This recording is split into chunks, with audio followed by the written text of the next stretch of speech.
You are all weirdos. Weird science is the revolution. Weird science is the revolution. Hello, everybody, and welcome back to the Weird Science Marvel Comics Spotlight Podcast. This is episode 4, legacy number 503. It's still going to mess me up every time. I'm here with my man, Matt. What up, Matt? What up, Jim? I wish that intro was a little longer. As I hit it, I realized I don't know what episode number we're on. And I had to really quickly go over to Transistor, where it's hosted, and try to get to it right as we went. But here we are. I don't even remember what I said. Episode 4, right? Yeah. 4, Legacy 503. I'll get it. But here we are. We have a weird week. This week, there are a couple annuals, a couple books. The big book, though, that me and Matt have been raving over is that Gods by Jen. We're actually not doing that here. In fact, I haven't even read all of it. You haven't even started it, correct? No, I haven't even cracked it open yet. And what the play is that our two pals, Ruben and Jason, over on the Weird Dose of X, that's more of a thing of theirs. Though it's not X-Men, they are going to do it. So I'm joking. Probably somebody's already turned this off like, what? That jerk turned it off. They're not talking Gods. Thing is, if we talked about Gods on this show, we may not end it in a week because that's a long book. Well, and this is one of those in and out things. What's that? I was told it was a deep dive that they were going to take into Gods, so we'll see how that goes. Oh, yeah. Oh, their podcast might be 8 hours long. That's what they can have all the fun. I ain't got time for that. So we end up, I only started it. Very wordy. I'm sure that they will deep dive, find some things to like about it, but I do think overall probably better suited. Yes. For them, Agree. The dummies, me and you, we get to do the other things. And we end up having Doctor Strange, going to do the Alien annual. I'm going to be doing that with my man Zach, and then finishing off with the Ghost Rider annual with my man Gray. So we have a bunch of voices on here with books that are kind of, like I said, they're not the biggest things. Annuals never are. But to do something with me and you, because me and you started off, we get going, I did catch up on Doctor Strange. Again, I don't know that that's going to wow anybody that we're talking about it, but it is doing okay. I actually like it enough. I'm not the biggest Jed MacKay fan. I'll admit, I have been one who has said I kind of lost interest even in Moon Knight, and that's the big one that you're going to end up, talking about if you bring up Jed MacKay. And so in that, I also haven't really been into his Avengers. No. What I really liked was his very first mini of Black Cat, or actually series. I really liked that. Yeah, that was good. My kind of, oh man, I like this guy, so I was following him around. And maybe the thing is, as you play it out, Doctor Strange, because even the death of Doctor Strange, that sort of thing, it was okay. But he's more of that cosmic stuff. He has like we said, Moon Knight, Doctor Strange, Avengers has become whatever. And that's not really my thing. So maybe that's part of it as well. But leading into this issue, I will tell you that at points, it got wordy. It got a little wordy. You had a lot of people standing around talking, and I was like, oh my God, Matt said this was good. I think he's a liar. I think he straight up lied to me.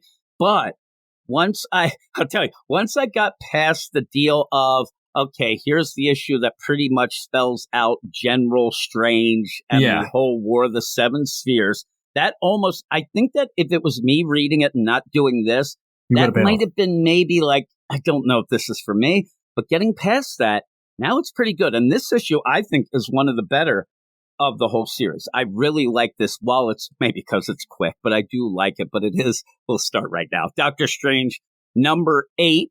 It is the Doctor, the General, and the Warlord, written by Jed MacKay, art by Pasquale Ferry, colors Heather Moore, letters by VC's Corey Petit. I think maybe because we're jumping into it at number 8, I'll read the setup here so people will kind of know, because I don't know how many people are actually reading the book. A few years ago, Stephen Strange was enlisted by the Vishanti in the War of the Seven Spheres, a metaphysical battle against their foes, the Trinity of Ashes. That lasted 5,000 years, but the war was long and cruel, and General Strange made horrific compromises to win. In the end, a truce was settled on one condition: the Vishanti must separate those 5,000 years of memories from Strange and seal them in a crystal prison bound by Strange's own life force. But when Dr. Strange was momentarily dead, General Strange escaped. Now the general is building an army using the souls of children, including Clea's baby sister. unborn sister, I'll tell you. As Stephen attempts to shore up his defenses, his wife Clea has come to the general, seemingly enticed by his offer to join him. So you end up having this like future monstrosity of Doctor Strange. He didn't even have a body. He ended up, and he is the one, if you're reading it, he's the one who's been going around and killing all the magic people in the deal and using their body parts to make this crazy body, which I don't know. I think you could have done that a little better, because when I see him, he's not that cool looking, and it kind of throws me off. Yeah, he's got that big beard and the shaved head. Yeah, he's got like the Amish beard. He's got the eyeball in the middle. He's not very sexy. He's got like a Macklemore haircut, right? He's got all the bad things. His head's halfway on fire. That's the thing. So when you have Clea come, because we do start out, and you did have it, and I did look back.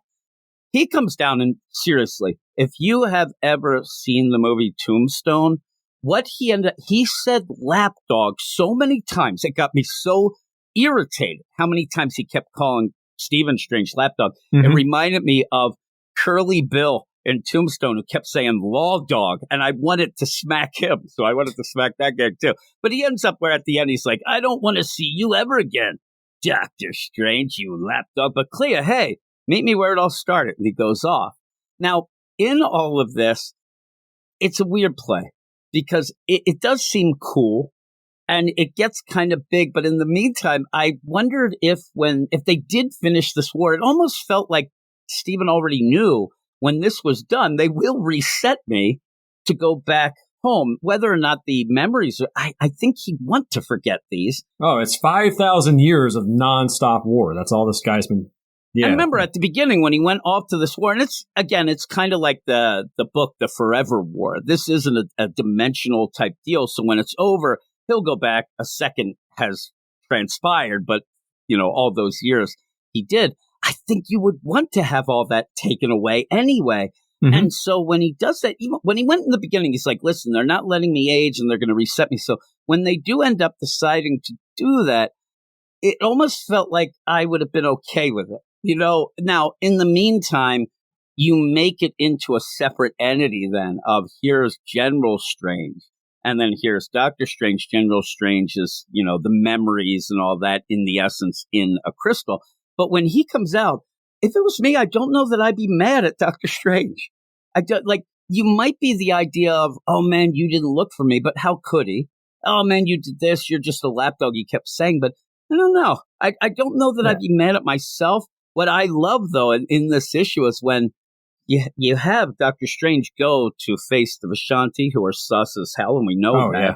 But at one point when he leaves and he's like, listen, you guys are going to get me so mad that you're going to have to put me in a crystal. I'm like, they already did. Like, that was you before again. And it was so weird the way he played it. But you do start out with Clea, and you knew that she was duping, right? Yeah, I mean, he goes pretty heavy that she's not, like, she's just betraying Doctor Strange, the real Doctor Strange. Yeah, they tried to really play that, but that's not happening, right? Because while you have in this book, and this is where I thought was odd, and while you have in this book where Clea, she's a warlord, she wants to, really knock heads, she goes against when she was Doctor Strange, or the Sorcerer Supreme, even of Earth, she ended up wanting to get a little more physical. She was, it was that whole play.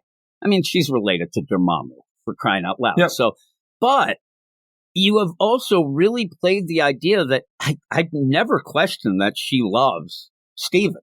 And the idea that she loves him even because how much different he is. And like they complement each other, and she admires how, good he is and things like that. So when she goes to talk to General Strange here, she's like, yeah, that wimp.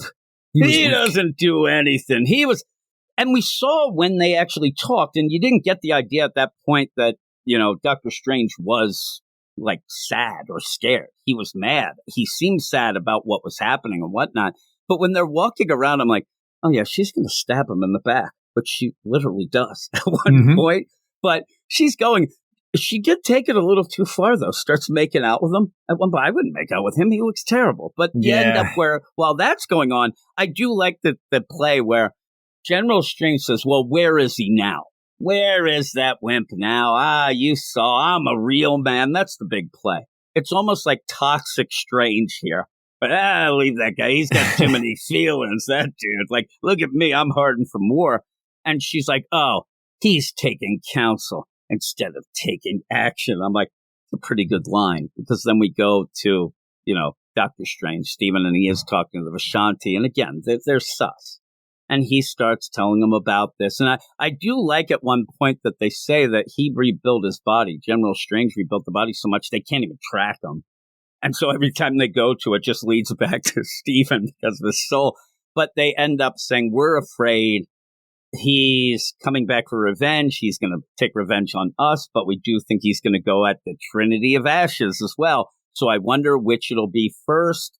And then Stephen just starts getting pissed off and says, you guys deserve what you get. You ended up doing this. Why didn't you kill him? Why didn't you get rid of those memories? And they don't even say anything. And he says it's because you wanted to use them again if you had to. Seems a little odd, like that whole play, but you could go with that, right? Yeah, I mean, could they just create another one pull a Doctor Strange out of the timeline and just age him up? And imagine that. They're like the Vishanti. I mean, they're the Vishanti, but they're like, okay, listen, we need to get General Strange back. Like, all right, who's going to make his body? Because he does, and that's the big play of this. Usually in a story like this, you're not really going to end it. You may end up like at no point does it look like General Strange just wants to forget, like, please let me die. But in this, that's just a body that he has made. I just think that they're going to destroy that somehow, probably revert and get all of those magic. They're going to come back somehow, and then his essence will just be floating around, or back in a what's it called, crystal. Just seems weird overall. You know what I mean? I find it hard to believe that anybody that's 5,000 years old would care about anything that like Doctor Strange or Clea or anything like that. He would have so much other stuff on his mind. And it's not like he was there. And they should have shown it at points. Like, we didn't realize that when people were walking by that crystal on the mantle, if you look really hard, you see in there that first off, General Strange had tattooed Strange on his knuckles, and then he was doing like lots of push-ups and stuff. He was like in the yard doing things like they always have, just thinking of it. But yeah, 5,000 years, he's all upset. And then to do that, you had to play, because at one point, even during the war, he went from don't call me doctor, call me general. I've lost my humanity, even went against his buddies. And I'm going to kill you. It took him a long time to crack, though. It did. And when he cracked, though, like, you might think that maybe he's had some time to think this through. He gets out and starts kidnapping kids. Like, it's even worse. And at one point, he kind of like, yeah, the kid thing, it's kind of a little, off. But what else do I do? This is war, baby, because he's talking a big game to Clea. While, again, Dr. Strange goes off and says, Vishanti, you guys are a-holes. You guys set this up. Because basically what happens, he goes to the Vishanti and says, shut it down. Yep. Get rid of this, stop it. And they say, we can't. It's nothing we can do. And then he's like, this is ridiculous. And then that's where I like the idea that you're kind of led to believe, little wimp Stephen, but he pretty much tells the Vishanti to go to hell and leaves, and says he might do some things now that they might want to get rid of him before. And it kind of makes sense. He's going to go to this Trinity of Ashes. So, and I'd love to see that in a real conversation, because pretty much you're talking to a floating suit, a heart, a monstrosity wheel, and a sword. It's like, what are these guys going to say? Yeah. And these are, the Trinity of Ashes are from the 90s. It's from an issue, Doctor Strange Sorcerer Supreme, number 49, 1992, by Len Kaminsky. The thing that makes me laugh, though, is when I see them, it just reminds me of that crap going on in the Avengers that ends up making me all wacky and bored. It seems like he kind of lifted that and then grabbed this in. Feels weird, because when you see it, when you're reading the Avengers in this, you kind of think, okay, maybe these are connected. And also, okay, he's kind of mixing, but this isn't his. This is. But they have a similar look, definitely, in the Avengers. I'm pretty sure there's a guy wearing a jacket like that. Yeah, Ashes. It seems like these, but they always feel like nonsense. Like, I end up going like, all right, like, hey, which one do I have to talk to? The incorporeal suit or the sword? The sword with an eyeball on it. Like, the idea, like, hey, we need you to. I don't want to talk to a sword. That's the sword from Thundercats, isn't it? Yeah, it looks like it. I'm like, Got that eyeball on it. I don't want to talk to Thundercat's sword. Give me somebody I can actually look in the face. And that other monstrosity on the left, dude. I mean, that thing is... It's like the end of a fleshlight on a wheel, but bad. Yeah, this is horror show going on. Bacteria growing in the fleshlight. God, just imagine that thing is like a mad ball gone even worse. Probably as it talks, it's just like lips and crap are falling off. Teeth everywhere. You don't need that. You look at that thing, you get hepatitis. And then luckily you can just kill yourself with Sword Man. The funny thing, I went to look up on the Wikipedia what the actual names were because I was going to quiz you because I know you wouldn't know them. The problem is they end up, because on the Wikipedia you'll have Trinity of Ashes, right? Okay, there's the team. I see the page. Then they'll go, okay, I'm going to click on this individual. But then they just have this. There's only one picture. They don't even tell. So I didn't know which was which. I'm like, is that Sword Guy? Or is that Tuxedo? I don't know. It's so ridiculous. They're not supposed to make you laugh as much as they make is what that thing is. Yeah, it is. It's like without the hat. Yeah, he lost the hat and the monocle, which is the most coolest thing of it, right? So he doesn't have that. So he's not quite gentleman Ghost now. He's like kind of like formal kind of coat Ghost. Yeah, and he's flashing everybody because he's not wearing pants.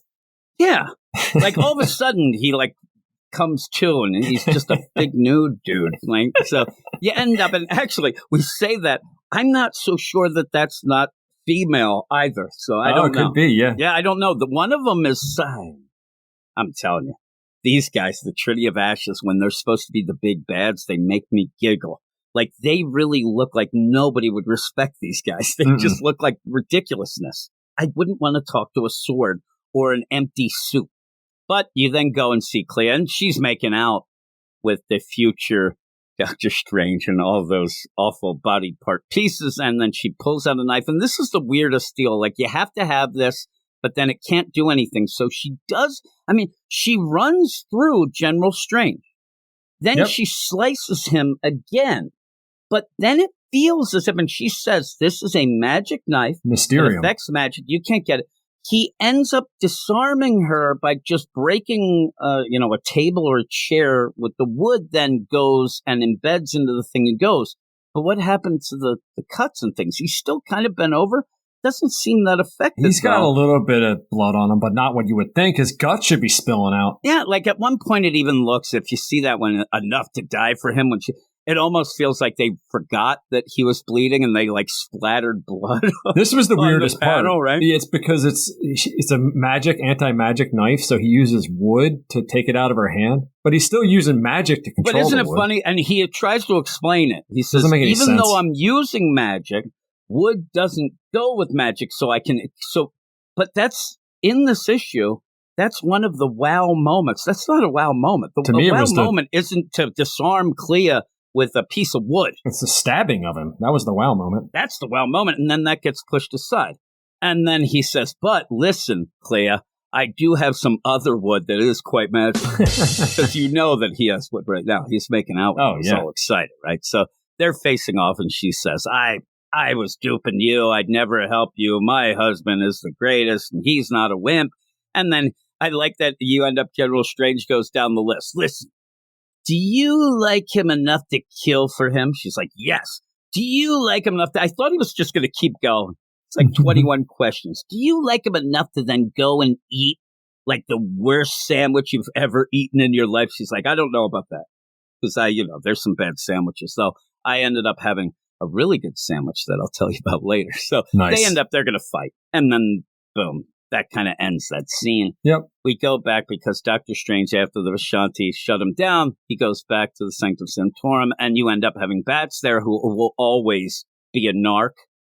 There's so many times because he's always there. So anytime anybody comes back to the mansion, he's just there to say, oh, they left. They said this. I love Bats. Yeah, he's one of my favorites. I love him. But yeah, he's like, and he'll definitely, he's not going to keep secrets from. No, because he sees everything because he's a ghost, so he's bored. He wants to talk to somebody, so he just tells you whatever. And it's so funny because he is there, and he's a loyal dog, and then Steven's like, get the hell out of here, Bats, you don't want to see this. And he keeps going with it. I'm going to summon something, I'm going to do something you do not want to see. you're going to end up not liking it. And oh my God, are you mad? I am going to go into the madness now. And he ends up opening a portal, and now he's talking to a empty suit, a sword with an eye, and whatever the hell that is in a wheel. It is the Trinity of Ashes. I don't even look at them and think of Trinity of Ashes. No. I think of Trinity of Nonsense is what I think. And he gets in there. It's kind of cool. And the whole play is, listen, the Vishanti, they're sus. They ended up doing this. This was your treaty, but I need help. I need help because you end up, General Strange is out. He's coming for you. I like the idea they're just always just hanging out. Like, you know what I mean? Also, how do you kill an empty suit? It's so weird.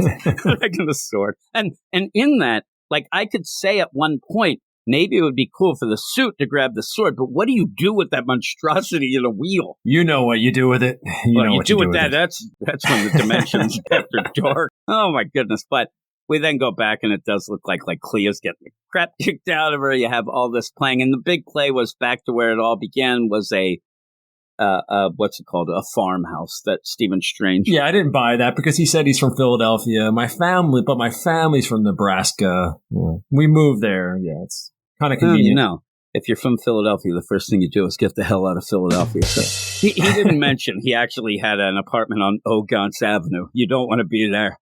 Now, you'd rather deal with that wheel monstrosity than live on Ogance Avenue. But you end up where the ending comes where it looks like the Trinity of Ashes has granted Stephen the deal. I really thought at this point he was going to show up wearing that suit with that sword.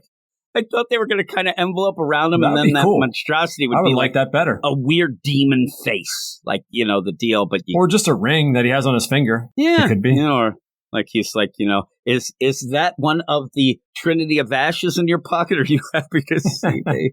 Yeah, it just lives down in his pants somewhere. It's just there. It's like, I don't want to say any curse words in this, but it's like in Wanted by Mark Miller. It's like Johnny 2Ds. Mm-hmm. He's in there yelling and screaming. He's like, shut up there, down. Yeah, really, he went down. He had no balls. All right, but that's the end of this one. It could be the eye that he wears, too. It could have been that on his chest. I mean, his chest he is, obviously, they have upped the ante here, and he's darker. You got to go to the darkness to then attack even with the word bubbles are black too, so he is kind of possessed. I know you didn't watch it; wasn't even that great. But on Disney, there was a What If animated thing, and there was an episode where it was like Dark Doctor Strange, and it was basically this. It looks cool, actually. I mean, sometimes that you see this too when he gets that. Like, I don't even know; I didn't see the animated deal, but you'll go like full out classic looking Doctor Strange, but make him dark. Yeah, and that kind of is the play here. It's pretty cool. The art's pretty good throughout. Oh yeah, the art, the colors are great. That monstrosity wheel. But yeah, it looks great. The colors look great too. So I do like that. What would you give it? I just give this a 7.5. Yeah, I'm 7.5. The reason I like the series more now is I think it picked up after the General Strange stuff. Once that was established and he had like a real bad guy to go against, then it made more sense. Yeah, and if you haven't been reading it, there's a lot of one-shot feeling issues. And there were a lot of issues that, like, you're like, okay, we're going to deal with the dark, but you kind of do it. And it's been setting it up in the background, but then you're going off to Clea's mom's wedding. Yeah, a lot of it was just picking up the pieces of the death of Doctor Strange. Yeah, the death of Doctor Strange. But it was, I'll give Jed MacKay a good little props, though, because all the people behind all the people dying, that was General Strange, and they were blaming Clea, so that was pretty cool. And kids disappearing as well, that was kind of put in as well and kind of came to a head. But you're right, once you got the idea, oh my God, General Strange, that makes sense, you're back, oh my God, it upped the ante. It gave you something to look forward to and for Stephen and Clea to actually attack. So I do like that, and maybe Bats will save the day. He's still there. And the Sanctum, also I want to spell out too, I really like Wand with Pandora and Wong. Mm-hmm. Wong, yeah. But every time I go to talk about it, Wand and Wong, they don't go well for me in my head. They end up getting mixed up. But yeah 7.5. It's consistent, pretty good. Mm-hmm. It's not the greatest book, but it is actually... No, it was a pretty down week for Marvel this week, so I think this is But I'm glad that we positive. added it. That's why when we start going through things, weeks like this are pretty cool, because now we'll be talking about this book, and eventually we'll add more and more books as we go. But that's that. Now we get to go to annuals, and really... It's going to make this seem like Shakespeare. Some of these These annuals are always a sketchy thing, but we're going to go up to the Alien annual. I'm sure that I will yell at Zach because he actually wanted me to do it with him because he's a fan of the Declan Shalvey Alien book, which I hadn't read. This is an annual, so you jump in. It's a mostly silent issue with just xenomorphs, so I don't know what we're going to talk about. It'll be fast. See. Good luck, Zach. Or it'll Good be luck. but we'll go to that right about now. All right, and as I said, we're here with Alien Annual number 1. I'm here with my man, Zach, who is a big Alien fan. What up, Zach? What's up, Jim? What up? And this is kind of weird. I ended up telling you, we'll do this. This will be cool.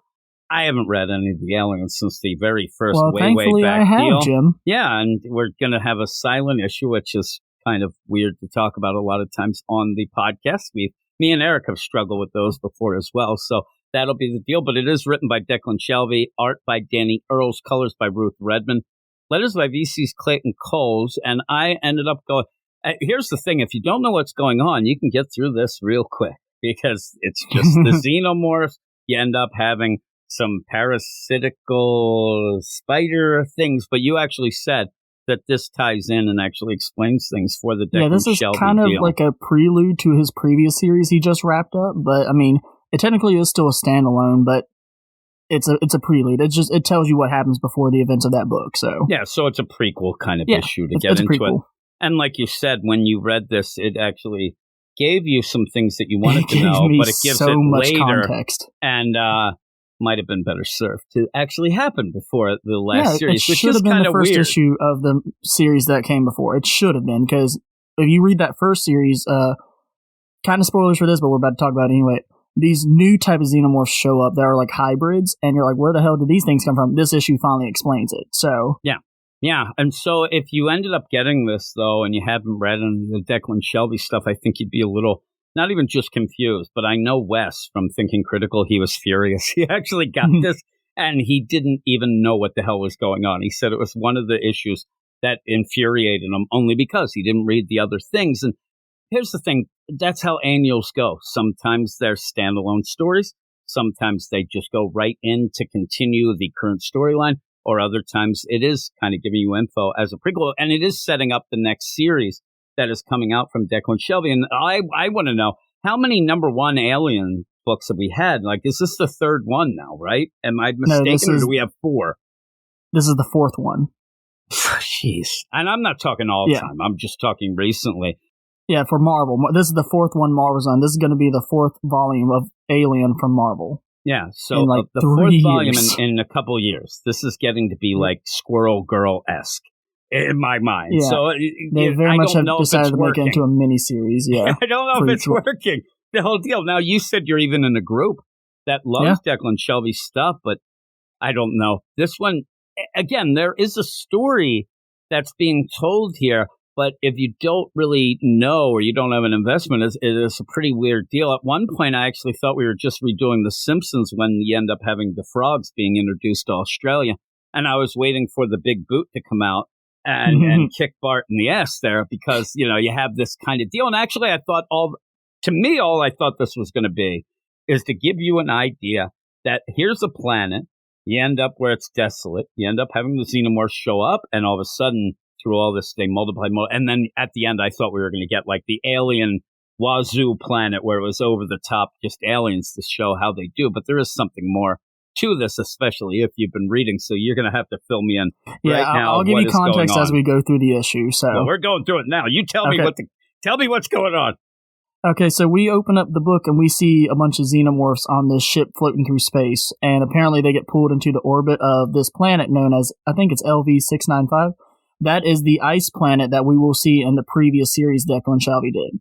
And this takes place, like, I want to say 20 years before then, I want to say, something like that. But they crash land on that planet, and when they get there, there's this native species. They're kind of like these snow crab aliens. It's they really look weird. like spider crabs in my mind. They're highly armored. They're Arctic colored, they're white. And the xenomorph face huggers and whatnot, they start going after them. And at first they're pretty unsuccessful because they have like armor, but eventually the face huggers, they end up going down the throats of them so they could impregnate them. And then we get these new type of xenomorph, which are now kind of like a hybrid of them. Yeah, because are you familiar with DNA reflex, Jim, with aliens? No, I am not. Okay. I'm saying the idea that you say xenomorph, that's where my deal ends. Like, I don't know much at all about aliens. I'm telling you. Okay, so a xenomorph is the designation of what those creatures are. That's like their like biological name. We call them xenomorphs. And each one has a different designation. So, for instance, when one comes from a human, that's known as a xenomorph 121, I believe. It's like XX121. And if a new one gets created, then it's a different number. So, like this one, for example, would be XX122 or whatever, right? And this one, each time the DNA reflects what it is, anytime a face hugger attaches itself to a host, so whether it be like a dog or a cat, any species, if it attaches itself to a species, it takes on those characteristics when the alien gets born. So, like, for instance, you've seen Alien 3, right? Okay, you know how that one came out of the dog? Well, that one was quadrupedal. That one only ran on all fours. It was more feral. It acted a little bit different. That's because it came from a dog. The DNA and the genetics of the host when it comes out. Exactly. So that's what DNA reflex is. So that's what we see here. That's why this one looks different and acts different. It's because it came from a different alien creature. Well, that's crazy because there's also the JIM reflex, and that's for me to throw this out the window at some point. But I didn't. I ended up deciding that I was going to let you do it. And just as an aside, I actually did think the art was okay, but when I was reading this, it's funny because I just saw that Daniel Warren Johnson has a very he does, cover. And it looks really good. And I said it, and I might have said it earlier somewhere on some podcast this week that kind of want Daniel Warren Johnson to do a series with Alien. I think that would be awesome. Really would be really cool. Would be awesome. But back to this one again, Declan Shalvey, and you said people have fans, whatnot, but I don't know. I don't think this Alien annual is going to get people like going back to it's a weird play, but keep going. Yeah, so they get birthed, the new xenomorphs, the hybrids or whatever. We're just calling them, from what I heard, they're being called the Arctic xenomorphs. Well, they end up becoming very territorial, so they start fighting with the other xenomorphs, the regular ones that we saw from the ship. And they start going to war. While they're fighting, ice collapsion happens, like an avalanche or whatever, and they all get buried in the ice. And then time goes by, and then we see like maybe 20 years pass, I can't remember how long it is, and that's when we see some humans arrive. That is the research team from the first series. Okay, and they're going to end up running into these. They're going to end up unburying them, and they're going to get loose, and then their war is going to resume. And that's basically how it ties into that series. But not only do we get that, and that's basically the issue, Jim. That's basically what happens in this issue. So I do like the Arctic ones. They look like they have like kind of like skeleton, like it looks like they're like bikers. Yeah, that's the armor that they got from those snow crabs. I call them, and when I see fights like this, what I realize at this point, even though it's a snow planet, we're still having East Coast, West Coast rap war. And the Arctic ones, that's Biggie, and the others, they're Tupac, is what I go with. So I'm getting it now. I just have to see it through my lens, is what I do. And again, you're talking, it's one of those things with a silent issue that it's really odd the way that some of them hit, some of them don't, some of them, you almost think that a silent issue should be more universal. It should be the idea that you're telling it through visual storytelling, that you're not using any language, you're not using that. So, but this was tough for me. I mean, I'm sitting there and I'm like, these are just xenomorphs. You're already fighting an uphill battle when you have that going on, but I wanted it so that I could see like, oh my God, Eureka, I see what's going on fully here. I want to get involved and maybe read some backup stuff, but I do think this is just for, 100% for people who have read the Declan Shalvey stuff. Yeah, like that. I remember messaging you saying like, yeah, you're not going to like this. And it's like, yeah, it's definitely, it technically is a standalone, but technically all prequels are standalone. You're not going to get it though. Like if you go right now and try and watch the prequel to Aliens, like Prometheus, you're not going to understand the references and the callbacks or whatnot, or I say callbacks, the call forwards, whatever the hell you want to call them, the references that are going to eventually happen. And that's the thing, when you end up getting a prequel that's done after the fact, like, okay, well, we had this, now we're going to, then it relies on everything you saw. If you end up starting with that first thing, if this was the first issue, and I go in and I'm like, I don't understand, what's this? And you're like, nobody knows, we'll figure it out later.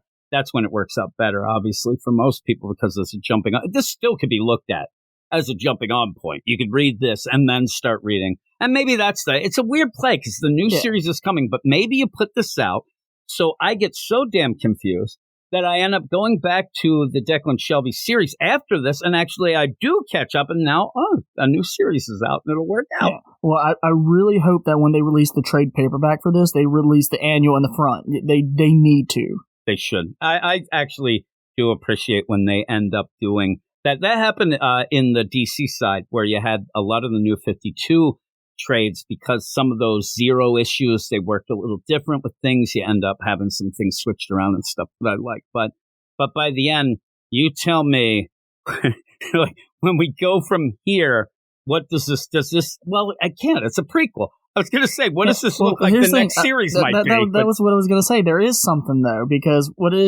it shows, towards the end, it shows where the humans get off, but then it also shows afterwards where the facility is destroyed, and that's after they do 3 time jumps at the very end. They show the research team getting there, they show the research base getting destroyed from the previous series, and then they show one more where that creature wakes up, that giant-ass snow crab, and that's supposed to be what comes next. It's weird, because I did look through there, and not one point did I see anybody getting off.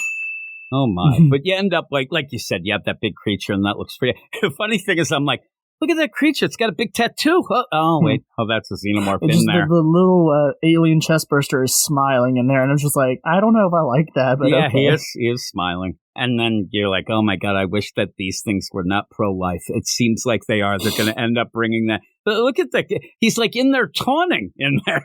Yeah. Look at that guy. But that's kind of cool. I do appreciate when you have something that a certain, bunch of fans would really, really get into. It's tough. It's tough for me to even comment on it. I'm not even going to give a score. I'm going to give a score. Okay. Yeah. Well, yeah, I want you to give a score, but I have no context to give a score. What would you give it? I'm going to give it a 7, and the only reason I'm giving it that high is just because it does give you the necessary context you need for that previous series. It should not have been released here, though. It should have been released earlier, but at least they're doing it. At least we're getting the context, because, there's too many writers out there who's like, oh, well, they'll figure it out on their own. And it's like, no. You need to explain to me what this bullshit is. And I guess the deal, you get the context that you should have gotten before, but now you get it because it's going to be even more context as the next series comes, especially with that ending. So you'll be ready for it. And maybe, just maybe I'll deal with, maybe we'll do that series. We'll see when it comes out. Please, can we do it? Just make my stupid jokes, as always. I'll do it with or without you, Jim. I'll do it with or without you. Well, you say that. What are you, Bono? Maybe we can do that. Maybe you can. No, if it comes out and you're interested and it's decent, we'll do it. I'm not saying that, I'm going to be in there for the long haul. If I end up getting real, I don't know what's going on. I feel embarrassed at points. I'm like, I have nothing to say except stupid jokes about humans getting off. That's all I bring to the table with this, because I have no idea. Well, we got Batman Beyond Mark. Why can't I be AVPZ? You can certainly be that. Aliens and Predators, I am your man. It's this weird annuals week, because we're going to go off now to finish the podcast with me and Gray doing another annual. We'll be doing the Ghost Rider annual. Now which is better, Jim, Ghost Rider or Alien? Well, I knew what was happening in Ghost Rider, but that was still kind of nonsense. I actually could give a score. It wasn't great, but I still gave a score. But we'll go into that. Thanks for joining me, Zach, as always. And off to a Ghost Rider. All right, and I'm going to end things off with my man, Gray. What up, Gray?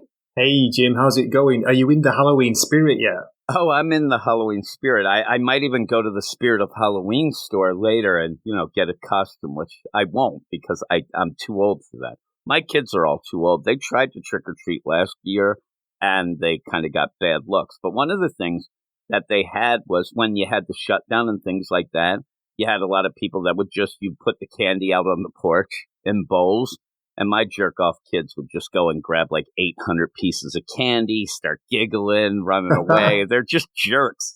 I yelled at them so much, and then I ate all their candy. This is what I ended up doing. Here we are. We continue what is an annuals week, it seems, at Marvel. I don't get it, but this one is a little bit more, substance and meat to it, at least, than the Alien one. Not that this is the greatest thing ever. It's the Ghost Rider Annual #1, written by Ben Percy, which is cool that you just get the regular writer. A lot of times when you get these annuals, you'll grab somebody else come in.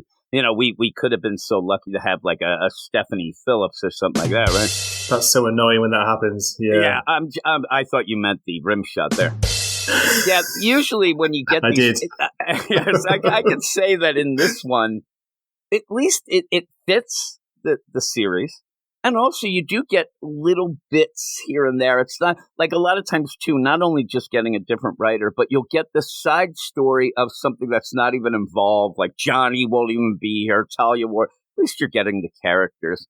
It fits. It's just not much of a story, right? I mean, it's really not. It's very not light, much. isn't it, Jim? Like you say, it's just like a one-off Halloween special. But I did like that. I did like the fact that Talia was in it, who I'm just kind of getting to know. I like Talia. I've got into the Ben Percy run now recently. I found it's probably one of the best horror comics for Marvel, but I know that's not saying much. It's here's the thing, and some of the books at Marvel kind of fit this. A lot of people go over the moon on Moon Knight. I didn't even mean to make that joke. I'm not even going to hit a rim shot for that. But the thing is, it kind of ends up to me being more consistent, just like this one. It's what it is. It's consistent each month. You know what you're going to get. And again, there's something to that. There's a lot of bad books all around. At least, Ben Percy's pretty consistent with this. The art always is horrific. All of that stuff. And I mean that in a good way. But yeah, we go into this. I'll give you the credits. It is the Halloween spirit. Tell you, I wish that Ben Percy had a bit of a sense of humor. You ever see that guy? I think that he ends up charging people $1 million for one smile from him. I've rarely seen this guy smile. He looks so angry all the time. His profile picture, yeah, he's scary, isn't it? On quite a lot of the sites. You have to see or actually hear him talk. That guy has like a gravelly, low voice, like from the pits of hell. Benjamin Percy writing, art by Danny Kim, colors by Jim Campbell, letters by VC's Travis Lanham. Of course, since it's a scary Halloween story, we're in Salem, Massachusetts, because that's where you go. And you have the Hood show up in town with a few days to thrill. He ends up where he goes and pays a fella a visit, somebody that he's been trying to get a book from, pretty much straight out of the Evil Dead. I mean, you're not even pretending it isn't. The Necromonicon, or however you pronounce it. I always say it wrong, but basically that's it. He ends up going and forcing this guy to give him this book, and now he's going to raise the spirit of Halloween and turn all of his cronies into demons, turn Salem into pretty much hell on earth while you have that going on. And the art's pretty cool, right? I mean, it is a neat kind of thing.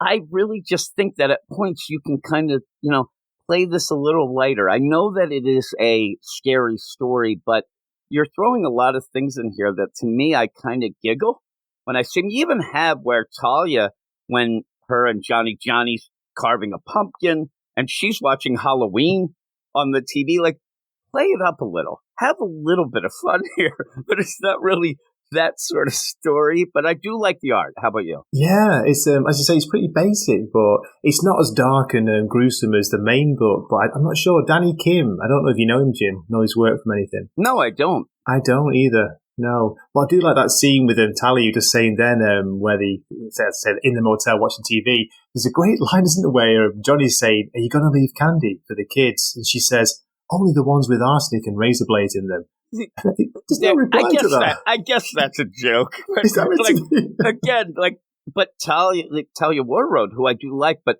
seriously, going from what we just saw in the series of her actual origin and background, that plays out less of a joke. Actually, you're right. You better watch out because she will kill kids. But in that, I mean, I keep saying this is a joke deal. I guess this is Ben Percy's sense. He just isn't a real over-the-top funny guy because Johnny's carving a pumpkin. He's like, "Hey, you like this?" And I had to look at it. It's the Ghost Rider. I'm like, why is he doing a Punisher pumpkin? I thought it was a Punisher, to begin with. The one that's been cancelled now. Yeah, why is he into the Punisher? What's going on?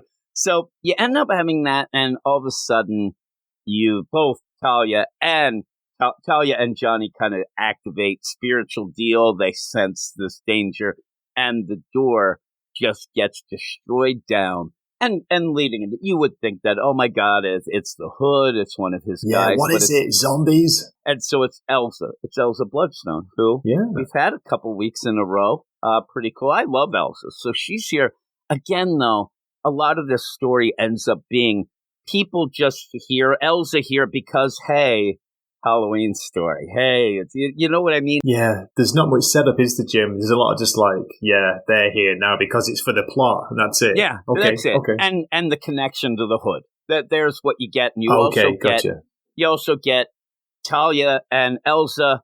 They're gonna bicker. They're gonna, oh, you're the worst thing. Oh, you're the worst. And Johnny's stuck in between. Hey, don't attack Elsa. Elsa, don't attack Talia.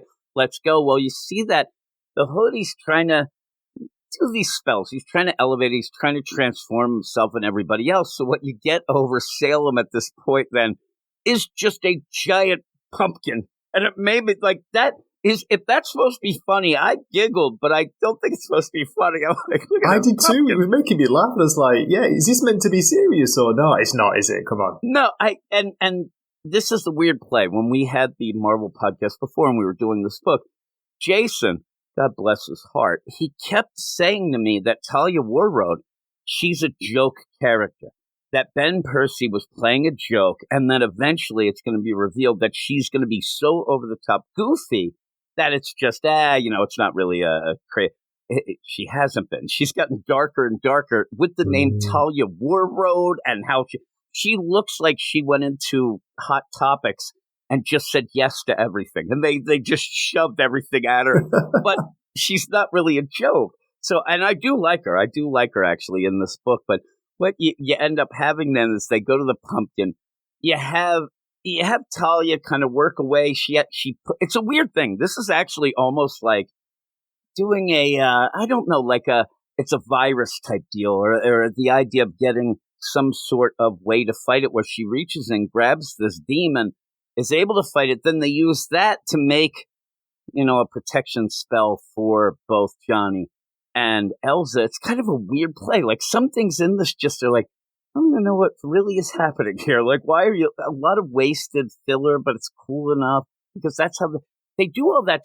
Why not just let them walk into this, portal deal? This big, I know, they're both holding back, aren't they? Waiting for her to do it. And Jim, I love the scene where she puts her hand in, and when it comes out, this thing's kind of like attached. Where it's eating her hand, and then it wraps its tongue around her neck. I like these images. These are good. The images are good, but and what I was trying to, I don't know why I couldn't think of it, especially nowadays, is it's almost like you're getting Talia to reach in to make a magical vaccination to be able to then go into the giant pumpkin, because she ends up, being able to kill this thing and get it away. And they're like, okay, now that you know that, do it to us, in we go. And again, make some, like, it's a great pumpkin Charlie Brown, like, jokes. Like, if you came out and Talia went, oh man, it's a great pumpkin, Johnny Blaze, I would have giggled. I would have laughed. But we're not playing that game. So they go in. You have a whole zombie apocalypse demon type deal. Everybody that's within this pumpkin who isn't protected, that's why they got their protection spell, is now just demons. But they're regular people. They're people of Salem, so you can't kill them. That's the big thing. We can't kill them. It's a setup that we've seen a million times. I like when Elsa's just going through with her stupid rifle. And so all of a sudden then, Talia, she's able to disperse everyone, but she gets grabbed by one of the Hood's guys, one of the demon Hood guys, which I thought was a little bit not explained. Like, when they come flying in and you end up having Johnny at one point, oh, we can kill them, they're not innocent. You do end up, when the one gets killed, he reverts back to one of the Hood's guys, but we only saw them for a second getting out of a car at the beginning. Yeah, there was no setup for that, was there? You know what I mean? Say? So I think some people might be like, who are these guys? But they are the guys that showed up with the Hood. So, the one that grabs her, Jim, initially, and like takes off with her, I thought it had broken her neck or something. When you look at that panel there's a big crack. It's like, I think it just punched her, but it's like, Jesus, what did it do to her? Stacy is what happened. Oh, no. And here's the other thing that was weird. By the one point in this, you end up where Talia gets grabbed. Johnny tries to stop it. He can't. They're getting overwhelmed, him and Elsa. And you do see in the background Talia getting taken away. Because of this connection, Ben Percy seems to think that we know for a fact she is going to be taken back to the Hood. And then, because at one point in this, then she just pops up in that room later. And I'm like, where'd she come from? Like, was she? Oh, I get it. The Hood. But why? There was no real reason to get her there. They never really say anything. It's just this, this demon guy of the Hood. He just grabs her and takes her away. But then they're fighting, and you end up having at one point, of course, Johnny saying this is time for monsters, and he turns into Ghost Rider. You're going to have that. While at that point, Hood is still at the bookstore that he got the Necromonicon, and he's eating this guy's eyes. He's got a bunch of eyes. He's eating the eyes, saying that he's going to rewrite the script here in the book. Whatever he writes in blood, I'm going to elevate things. I'm going to get better. Oh, my God, it's going to be the greatest thing ever. And then you just go back. I mean, it just goes from one scene to the other. That's where you do actually see this guy bring back Talia. But it's like, why? I don't know. There's no real reason. It wasn't clear, was it? Why he wanted her? Is to do with the ritual or something? Yeah, but it seemed like the guy was the ritual. So yeah. All it is so that Elsa and Johnny have to get there. And that's what they're trying to do. In the meantime, you get Giant Pumpkin Demon, the Spirit of Halloween, which looks cool. I mean, it does look cool. I kind of giggled. Moving now as well. It's got arms and everything. Oh, my God. Cool. It's going all, it's huge. And it looks like, oh, my God. And at points, Hood's mentioning, oh, man, if you didn't have this going on, it would have already ruined the Eastern Seaboard. This is the biggest, baddest thing. The problem is at the end, when they do finally get to Hood, and really just get to him quickly. I mean, once they decide to get there, they're there. Talia's there. And Elsa just goes and jumps as there's this spell going on and grabs the book and closes it. That's it. Because what happens is Johnny says, hey, Elsa, I'm going to fight Spirit of Halloween. You go find Talia. That's that. Talia ends up, getting up at one point and they're fighting off these demons as you have Elsa, as they said, closes the book. Done. I mean, that is you're having this huge fight with the Spirit of Halloween.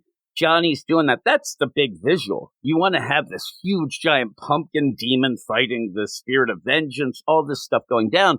They close the book. Talia, or Elsa, it's done. Next page, they're leaving town. No. Hey, what's up? That was a fast conclusion, wasn't it? It was like, that's all you had to do was close the book. Okay. They just close the book. Everything ends. The Hood gets away, of course. Oh, my God, he's still out there. You do have that funny panel at the end where you do end up having, Elsa waving bye, and, you have the spirit of the Hood behind. I'm going to get you, jerk. Like an ugly shadow following us. Yeah. And so overall, it's okay. It's just a story. It's an annual. So if you get it or not, whatever, it doesn't really matter. This isn't going to really affect much or affect anything in the Ghost Rider series. Might continue in something with Elsa, Hood, that sort of thing. And you get some cool visuals, like you said. You get a giant pumpkin demon, the Spirit of Halloween fighting the Spirit of Vengeance. You do end up having the stare earlier. That's how they end up finding out where Talia is to have Elsa go get her. But overall, it really wasn't that much of a deep story, but it was okay. It was okay for a one-shot, kind of have some things going on and have some goofy Halloween connection. How about you? What did you think? Yeah, I think if I'd been 13, 14 years old, I probably would have enjoyed this a lot more. It's that kind of, light and easy and fun for a teenager, but it wasn't terrible. It wasn't great. It was just kind of average, Jim. You're talking about scores. I'm not sure, but I'm going to give this a 6. A 6 out of 10. I think I'll actually be a little more. I'm going to give it a 6.5. Oh, I'll be nice. One. I have the Halloween spirit. That's what I have. That's the thing. If I was a teenage boy, I probably would like it because I do like Elsa. I think Elsa would be up there. I actually like Talia as well, so maybe that would even up it if I was a teenage boy. But it's just a good. Here's also what I can say. If you end up not really loving horror stories and you don't want something really horrific or gory or blood, this kind of does it. You end up having almost like the sense of it being real dark and real gory, but besides eating eyeballs, it's kind of just, surface level. Hey, let's fight horror this, light. Close the book, You're right, off yeah. we go. Yeah, it's like horror light. So I'll give it a 6.5. You're a 6. So not the greatest, but that is the end of the show. I'd like to thank everybody for joining me, and thank you, Gray, since I can say that to you right here and now. And I'll let everybody know what we're going to be talking about next week. possibly some of these. There's a bunch of books that me and Gray were talking about beforehand, trying to get a list together. I put Avengers on it. I'm not caught up completely, and it kind of is boring, but we might do it because it's the Avengers. You probably should do it. It's a big book, but it's Jed MacKay. But Blade number 4 comes out. Me and you love Blade. So me and you will definitely be doing Excited that. for that. Yeah. We also have Cap Wolf and the Howling Commandos number 1, which that's awesome.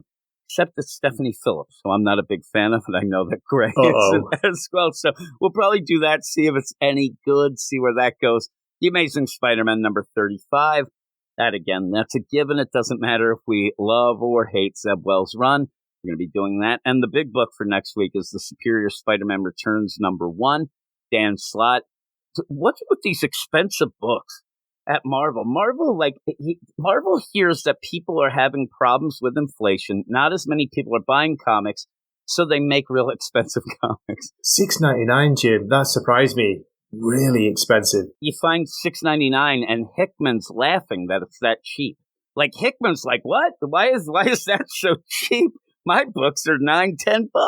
And speaking of that, but those will be the ones that we're talking about. Speaking of that, to remind everyone, this week's Gods number 1 by Jonathan Hickman and Valerio Schiti. That is going to be on the feed, but not here. We didn't do it. Jason and Ruben from the X-Men, the Weird Dose of X podcast, they're going to do it. I'm going to try to get them to do it as a separate entity, but we'll see. But with that, that is it. So thanks, everybody. Go to the show notes to find where you can go and check out Gray at the Wakasashi's Tea House YouTube channel. And everybody else will have links for all of those in the show notes. But thanks, everybody. And thanks, we'll Jim. talk to you all later. You are all weirdos. Weird science is the revolution. Weird science is the revolution.